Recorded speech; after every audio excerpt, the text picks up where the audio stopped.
10,000 years ago, humanity was still young. They had just learned to travel between stars. Their ships were slow and their technology was simple, but they were proud of what they had built. They looked up at the night sky and dreamed of exploring every corner of the galaxy. They did not know that the galaxy was already full of ancient civilizations. They did not know that powerful beings had been watching them for centuries, and they did not know that their dreams would soon turn into a nightmare. The Galactic Concord was a coalition of 12 alien species. They had ruled the galaxy for over 1,000,000 years. Their technology was so advanced that it seemed like magic to younger races. Their fleets could destroy entire planets in minutes. Their leaders believed that they alone had the right to decide which species could live among the stars. When they discovered humanity, they were not impressed. High Arbiter of the species studied the reports about Earth with cold eyes. He saw a world torn by wars and divisions. He saw creatures that killed each other over land, over resources, over ideas. He saw a species that had nearly destroyed its own planet with pollution and weapons. "These humans are dangerous," told the Conquered Council. "They breed quickly. They fight constantly. If we allow them to spread across the galaxy, they will bring chaos wherever they go. We must act now before they become a threat." The other council members agreed. They had seen primitive species rise before. Some had been useful servants. Others had been problems that needed to be eliminated. Humanity, they decided, fell into the second category, but did not want to commit genocide. It was not because he felt mercy for the humans. It was because the Conquered had rules against wiping out entire species. Such actions could cause political problems. Other member races might start to worry about their own safety. So proposed a different solution: exile. Admiral Cole stood on the bridge of his ship and watched the Conquered armada arrive. There were thousands of vessels, each one larger than any ship humanity had ever built. Their weapons glowed with energy that his sensors could not even measure. Was 52 years old. He had gray hair and tired eyes. He had spent his entire career preparing humanity for first contact with alien life. He had imagined that moment many times. He had hoped it would be a day of celebration and wonder. Instead, it was a day of terror. "Admiral," said Lieutenant Hayes, his voice shaking, "they are surrounding the entire solar system. We cannot escape." Nodded slowly. He had already done the calculations. His fleet had 47 ships. The aliens had over 10,000. Fighting was not an option. The transmission came through a few minutes later. The alien who appeared on the screen was tall and thin, with pale blue skin and eyes that held no warmth. He spoke in perfect English, which meant they had been studying humanity for a long time. "I am High Arbiter of the Galactic Concord," the alien said. "Your species has been judged. You are too violent and too unpredictable to remain in civilized space. You will be relocated to the Outer Reach, a region at the edge of the galaxy. You will stay there forever. Any attempt to leave will result in your complete destruction. This is not a negotiation. This is your sentence." The transmission ended. Stared at the blank screen for a long moment. Around him, his crew members were silent. Some were crying. Others looked angry, but all of them understood what had just happened. Humanity had been condemned without a trial. Dr. Grant arrived on the bridge 10 minutes later. She was the leading scientist on Earth, a woman who had dedicated her life to understanding the universe. She had heard the transmission. Her face was pale, but her eyes burned with determination. "We cannot fight them," she said quietly, "but we can survive this. We have to organize an evacuation. We have to save as many people as possible." Looked at her. The Outer Reach is a wasteland, dying stars, barren planets, radiation storms. How can we survive there? Grabbed his arm. "Because we are human. We have faced extinction before. We survived ice ages, plagues, and wars. We built civilization from nothing. If any species can survive the outer reach, it is us. Wanted to believe her. He wanted to have hope. But when he looked at the alien fleet surrounding his world, all he felt was despair. The evacuation took 3 years. It was the largest movement of people in human history. Every ship that could fly was loaded with passengers. Factories worked day and night to build new colony vessels. Scientists rushed to develop technologies that might help them survive in their new prison. 8 billion humans lived on Earth and in the solar system. Only 6 billion made it onto the ships. The rest were left behind on the quarantined Earth, forbidden from ever leaving. Hayes worked without sleep during those 3 years. He coordinated departure schedules, managed supply chains, and solved countless problems that threatened to derail the entire operation. He watched families say goodbye to each other, knowing they might never meet again. He saw children crying for parents who could not come with them. But he also saw something else. He saw humanity coming together in ways it never had before. Old enemies helped each other. Rich and poor shared what they had. Scientists from different nations worked side by side. For the first time in history, humans truly acted as one species. On the day of final departure, Cole stood on the bridge of his flagship and gave the order to leave. Behind him, Earth grew smaller and smaller until it was just another dot of light in the darkness. Ahead of him lay the outer reach, a prison of empty space and dying suns. The conquered had expected humanity to fade away quietly in exile. They expected the harsh conditions to break the human spirit. They expected that within a few generations, these troublesome creatures would be nothing but a forgotten footnote in galactic history. They were wrong. As the human fleet crossed into the outer reach, something changed. The fear and despair that had gripped them began to transform into something else. It became anger. It became determination. It became a cold, burning desire to prove everyone wrong. Grant stood beside and watched the stars ahead.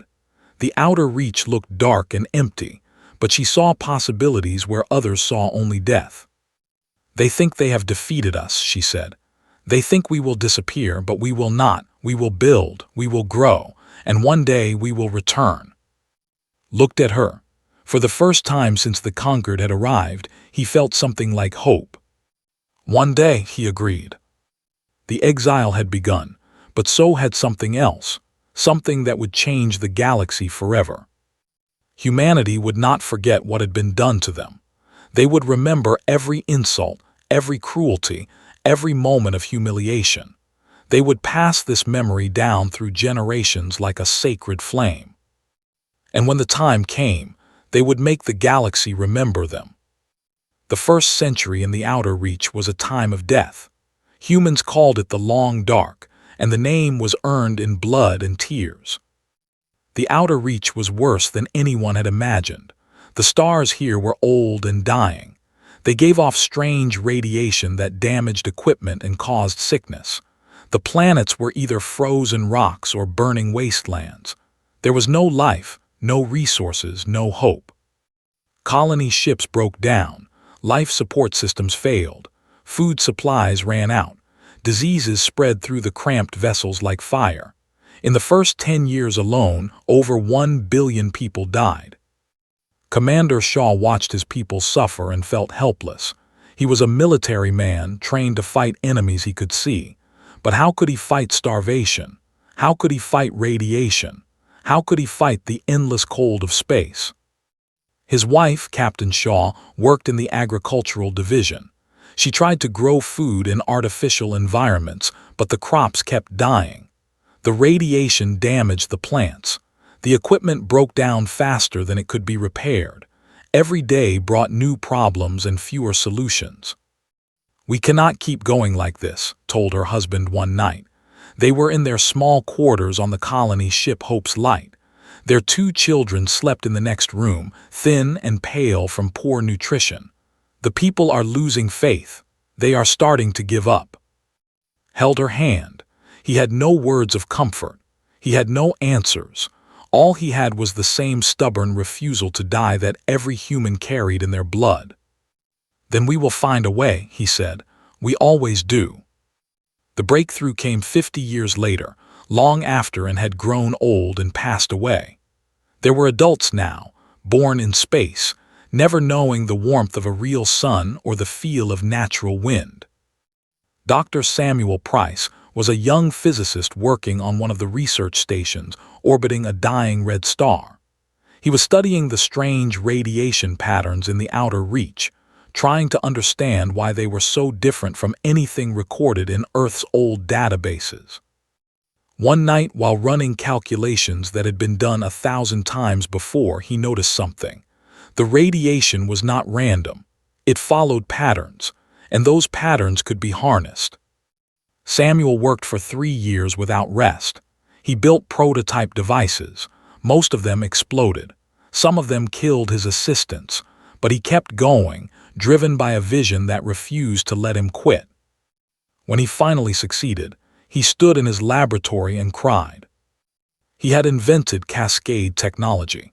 It allowed humans to capture the energy of dying stars and use it in ways that the Galactic Concord had never imagined. It was more powerful than anything humanity had ever created, and it was theirs alone. The news spread across the human colonies like wildfire. For the first time in a century, people had reason to hope. Ships that had been drifting powerless were suddenly able to move again. Factories that had been silent began to produce goods. Agricultural systems that had failed started working better than ever before. Within 200 years, humanity had transformed the outer reach. Chancellor Torres stood on the balcony of the Capitol building on New Terra, the first planet that humans had successfully terraformed. Below her, a city of 3 million people stretched to the horizon. Ships flew overhead, carrying goods and passengers between 17 different human worlds. She was addressing the Council of Unity, the governing body that had replaced the old national governments. Representatives from every human colony had come to hear her speak. "Our ancestors were thrown into darkness," said her voice carrying across the great hall. "They were told that they would die here. They were told that humanity was finished. But they did not accept that fate. They fought. They struggled. They refused to give up. And because of their sacrifice, we stand here today." She paused, looking at the faces before her. Some were old, carrying scars from the hard years. Some were young, born into a world of relative comfort. But all of them shared the same memory, the same anger, the same determination. "We are not prisoners," continued. "We are pioneers. We are not victims. We are survivors. And one day we will not be exiles. We will be conquerors." The hall erupted in cheers. From that day forward, the long dark was officially over. A new era had begun. Humans called it the Rising, and it was a time of growth and preparation. Schools taught children about Earth and about the Concord's betrayal. They learned the names of those who had died during the exile. They memorized the faces of the alien leaders who had condemned their species. Hatred was not just allowed, it was required. Military academies trained soldiers who had never known peace. Shipyards built warships that were tested against each other in simulated battles. Scientists worked on weapons and defenses that grew more powerful with each generation. And in secret laboratories, researchers studied everything they could learn about the Galactic Concord. They analyzed old data from the exile. They captured signals that leaked through the barrier stations. They built a picture of their enemy that grew more detailed every year. The Concord thought humanity was dying in the darkness. They never sent scouts to check. They never updated their records. To them, humans were a solved problem, a minor nuisance that had been dealt with and forgotten.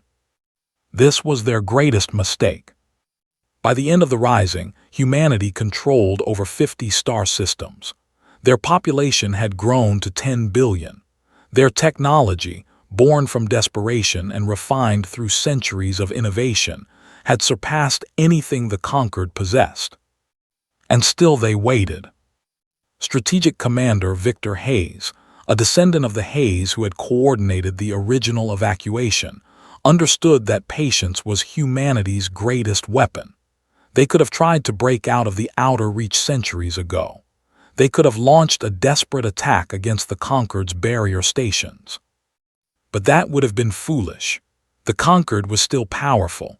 Their numbers were still overwhelming.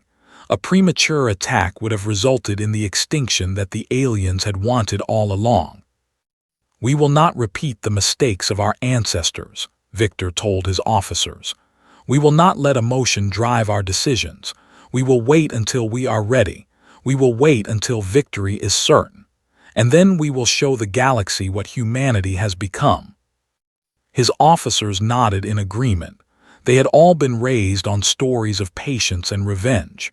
They understood that the best vengeance was not quick, it was thorough. Outside the window of the command center, ships were being built, soldiers were being trained, weapons were being tested. Every day, humanity grew stronger. And every day, the memory of the exile burned brighter. 10,000 years was a long time, but humanity had learned to think in generations, not years. They had learned to plan for futures they would never see. They had learned that some goals were worth waiting for. The Conquered had tried to break them. Instead, they had forged them into something new, something patient, something powerful, something that would not stop until justice was done. The long dark had ended, the rising had begun, and soon, very soon, the reckoning would follow. Humanity was coming, and the galaxy was not ready. 4,000 years had passed since the exile. Humanity had changed in ways that their ancestors could never have imagined. The Terran sovereignty now ruled over 200 star systems. Their population had grown to 50 billion. Their cities covered entire planets. Their factories produced more goods in a single day than old Earth had made in a century. But the most important changes were not visible to the eye. Fleet Admiral Christopher stood on the bridge of his flagship, the Sovereign's Wrath. He was a tall man with sharp eyes and gray hair cut short in military fashion. He had served in the Navy for 40 years, rising through the ranks on talent and determination alone. Around him, the bridge crew worked in perfect silence. They were monitoring a fleet exercise that involved 3,000 warships. Each vessel was powered by Cascade reactors and armed with weapons that could destroy moons. Each crew member had trained for years to reach their position. "Admiral," said his tactical officer, "the simulation is complete, all objectives achieved in under 2 hours." Christopher nodded. 2 hours to conquer a simulated enemy territory the size of the old Conquered. It was a good result, but not good enough. The real enemy would not be simulated. The real enemy would fight back. "Run it again," he ordered. "This time, assume the enemy has twice our numbers." The officers obeyed without question. They understood that perfection was not a goal but a requirement. When the time came to face the Conquered, there could be no mistakes. In a research facility on the planet Nova Prime, Dr. Vance was working on humanity's most closely guarded secret. She was the director of the Dimensional Research Division, a position that gave her access to technologies that most humans did not even know existed. The dimensional slip drive was her greatest achievement. It allowed ships to travel through folded space, moving from one point to another without crossing the distance between them. More importantly, it made those ships completely invisible to conventional sensors. The Conquered had nothing like it. Their detection systems were ancient, designed millions of years ago and never updated. They could track ships moving through normal space with ease, but they could not see ships that moved through dimensions they did not even know existed. Ran her fingers over the holographic display showing the latest test results. A scout ship had traveled from the Outer Reach to the Conquered capital and back without being detected. It had mapped every defense station, every patrol route, every military installation in the region. The Conquered had no idea they had been watched. "How many scout missions have we completed?" asked Vincent Cole, the strategic coordinator who had come to review her work.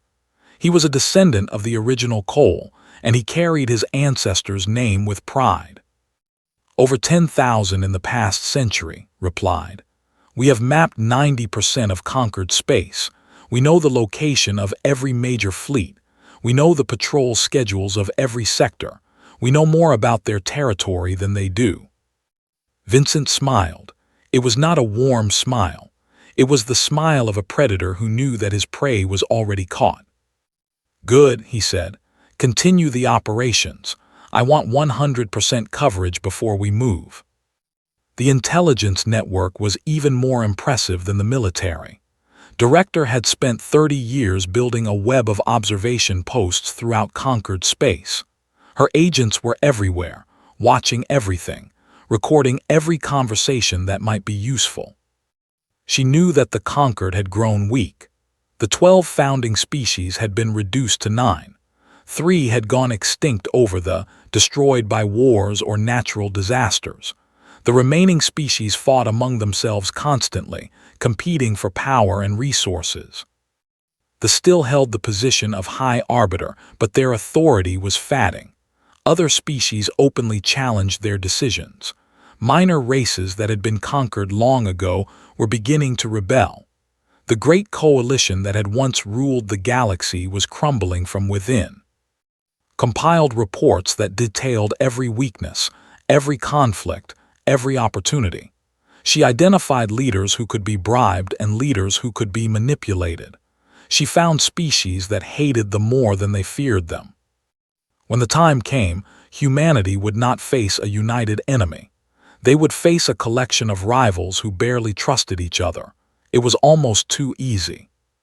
"They made themselves weak," told the Sovereign Council during one of her briefings.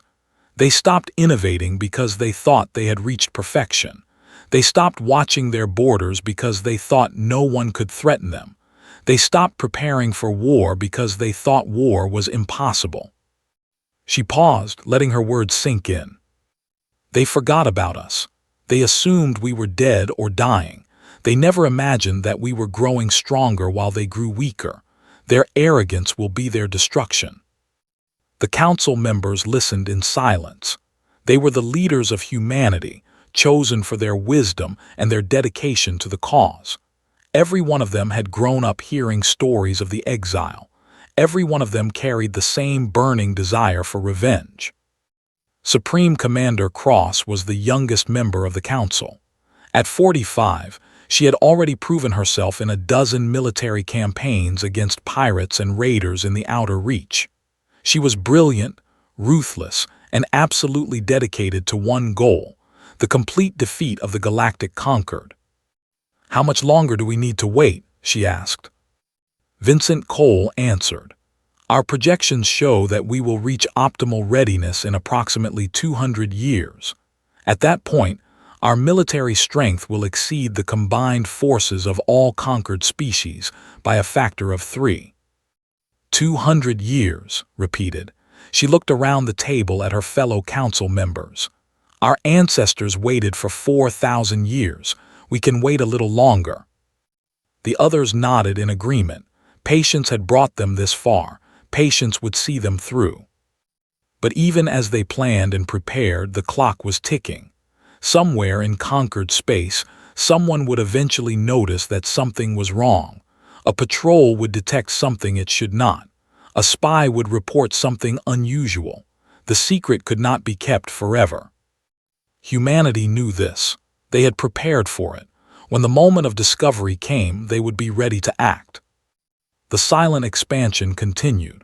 Scout ships slipped through enemy territory like ghosts. Intelligence agents gathered information that would decide the fate of worlds. Factories produced weapons that would reshape the galaxy. And in their hearts, 50 billion humans carried the same burning memory. The memory of exile, the memory of betrayal, the memory of 10,000 years of waiting. The reckoning was coming. Nothing in the galaxy could stop it now. The discovery came in the year 10,247 of the exile calendar. It happened by accident, as such things often do.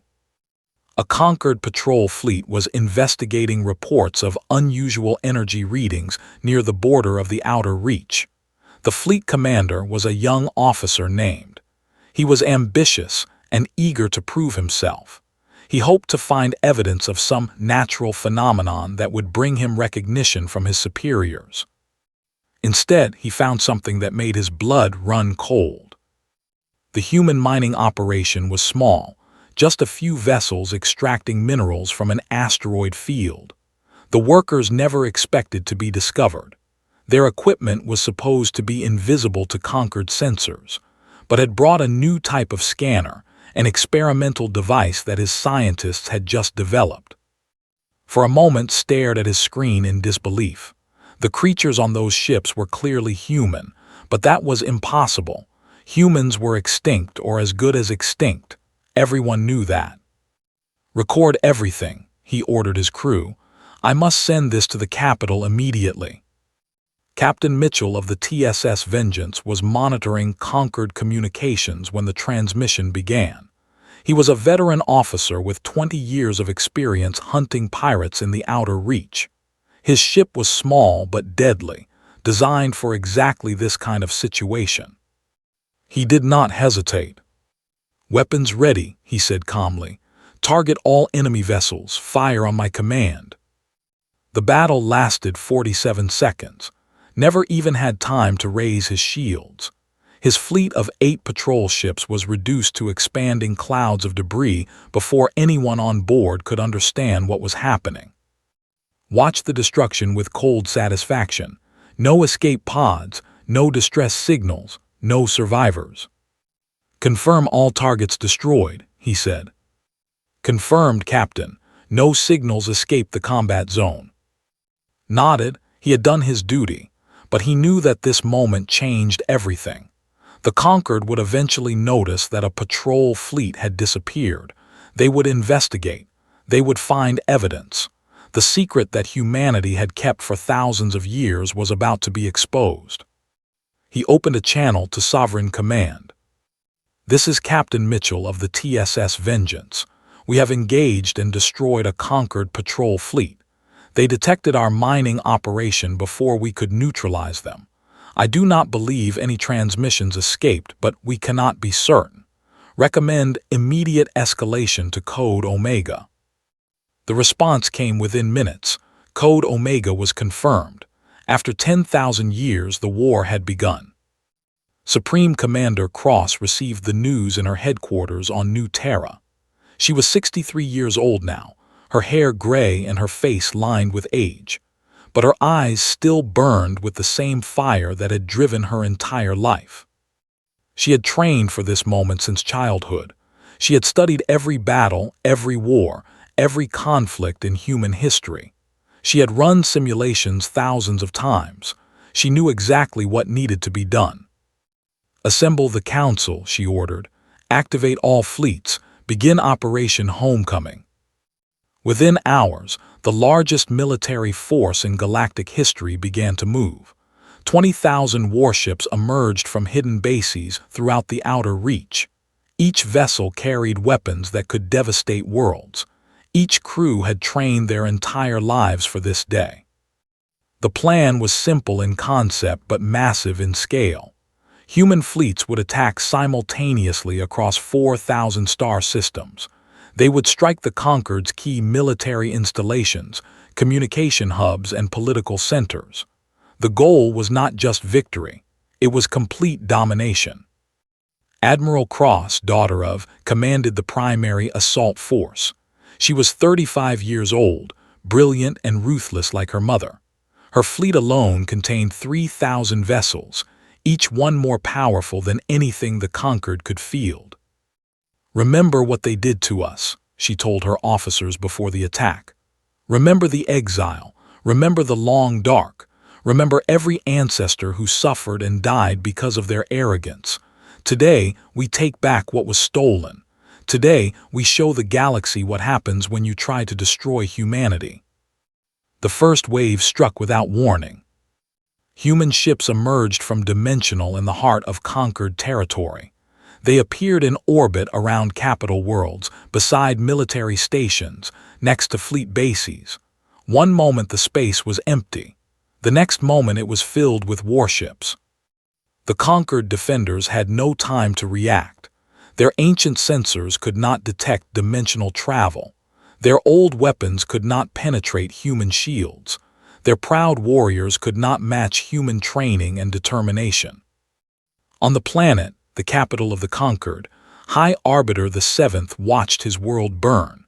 He was a direct descendant of the original who had ordered humanity's exile. He had grown up believing that his ancestor had solved the human problem forever. Now human ships filled his sky, and his fleet was being destroyed in front of his eyes. "This is impossible," he whispered. "They were supposed to be dead. They were supposed to be forgotten." His advisors had no answers. They could only watch as wave after wave of human vessels emerged from nothing and tore through their defenses. The weapons they faced were beyond anything in conquered records. The tactics they encountered were designed to exploit every weakness in their formations. The battle lasted 6 hours. By the end, the fleet that had once been considered invincible was nothing but wreckage. Over 1 million alien soldiers were dead. The orbital defenses that had protected the planet were silent and dark. Human marines landed on the surface. They moved through the streets of the capital city, meeting little resistance. The population stared at them in shock and terror. These were the creatures that their ancestors had thrown away like garbage. Now they had returned as conquerors. Admiral Cross walked into the great hall of the conquered council, the same hall where, 10,000 years ago, humanity had been condemned to exile. The same hall where alien leaders had laughed at the primitive beings who dared to dream of the stars. Now those leaders knelt before her. The seventh was among them. He looked old and broken, all his arrogance stripped away by the speed and completeness of his defeat. "How," he asked, his voice barely a whisper, "how did you do this?" Looked down at him. She felt no pity. She felt no mercy. She felt only the cold satisfaction of justice finally delivered. "You threw us into darkness," she said. "You expected us to die. Instead, we built an empire that now commands the stars. We had 10,000 years to prepare. We had 10,000 years to remember, and we never forgot what you did to us." She turned to her officers. "The Galactic Conquered is dissolved. The will submit to human authority. Any species that resists will be destroyed. Make sure everyone understands." The message was sent across the galaxy. Within weeks, the other conquered species began to surrender. They had seen what happened to those who fought. They had no desire to share the same fate. The reckoning was complete. Humanity had won. But the war was only the beginning. Now came the harder task, building a new order from the ashes of the old. The war had lasted less than 1 year. The transformation that followed would take generations. The Galactic Conquered was gone, replaced by the Terran hegemony. For the first time in galactic history, humans stood at the center of power. The species that had been banished and forgotten now ruled over 300 alien civilizations. Governor General Blake was given the task of integration. He was a patient man with a gift for administration. He understood that conquest was easy but ruling was hard. If humanity wanted to maintain their new empire, they would need to be more than just conquerors. "We have a choice," he told the Sovereign Council. "We can rule through fear alone, crushing every sign of resistance until the aliens hate us even more than they hate each other. Or we can rule through strength and fairness, showing them that human leadership is better than what came before." Supreme Commander Cross listened carefully. She had won the war. Now she had to win the peace. "What do you recommend?" she asked. Leaned forward. "The conquered failed because they were cruel and corrupt. They treated the species under their rule as servants and slaves. We should be different. We should give the aliens a reason to accept human authority, not because they fear us but because they benefit from us." It was a controversial idea. Many humans wanted revenge, pure and simple. They wanted the aliens to suffer the way their ancestors had suffered. They wanted humiliation and punishment. But understood that was right. An empire built on hatred alone would eventually collapse. If humanity wanted to rule the stars forever, they needed a better foundation. The integration began. Human oversight councils were established on every major planet. They enforced Terran law, but they also protected local customs and traditions. Trade routes were opened that enriched both human and alien populations. Technology was shared with species that cooperated. Those who resisted were dealt with quickly and completely. A rebellion on the planet was crushed within days. The leaders were executed publicly, and their followers were scattered across distant worlds. The message was clear. Cooperation brought prosperity, resistance brought destruction. Most species chose cooperation. They were a special case. They had been the leaders of the conquered, the species most responsible for humanity's exile. Many humans wanted them destroyed completely, wiped from existence as punishment for their crimes. Chose a different fate. They were allowed to survive, but as a client species under permanent human supervision. Their remaining population served as administrators and scholars, using their ancient knowledge to help run the new empire. They were not slaves, but they were not free either. It was a fitting punishment. The species that had once ruled the galaxy now served those they had tried to destroy. Ambassador Price represented humanity in the newly formed Galactic Assembly. She was a descendant of Samuel Price, the scientist who had invented Cascade technology. Her family had helped save humanity during the Long Dark. Now she would help shape its future. The assembly brought together representatives from over 300 species. Many of them had once looked down on humans as primitive animals. Now they sat in chairs below the human delegation, listening to speak. 10,000 years ago, my ancestors were thrown into exile, said, her voice echoing through the great hall. They were told that they were too dangerous, too violent, too unpredictable to live among civilized beings. They were sent to die in the darkness at the edge of the galaxy. She paused, looking at the alien faces before her. But they did not die. They survived, they built, they grew strong, and when the time came, they returned to claim their rightful place among the stars. The aliens listened in silence. Some looked fearful, some looked angry, but none of them dared to speak against her. The old order is gone, continued. The conquered failed because it was built on arrogance and cruelty. The hegemony will be different.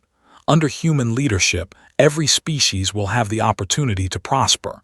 But make no mistake, we will never forget what was done to us, and we will never allow anyone to threaten humanity again. The assembly voted to accept the new order. They had no choice. But in the years that followed, many of them came to see that human rule was indeed better than what had come before. Trade increased, wars decreased, technology advanced. For the first time in millions of years, the galaxy knew something like peace. On Earth, that had been forbidden for so long, restoration was finally complete. The planet that humanity had left behind was beautiful again. Oceans sparkled under clear skies. Forests covered land that had once been barren. Cities rose where ruins had stood. Monuments were built to honor those who had endured the exile. The names of the original fleet commanders were carved into stone.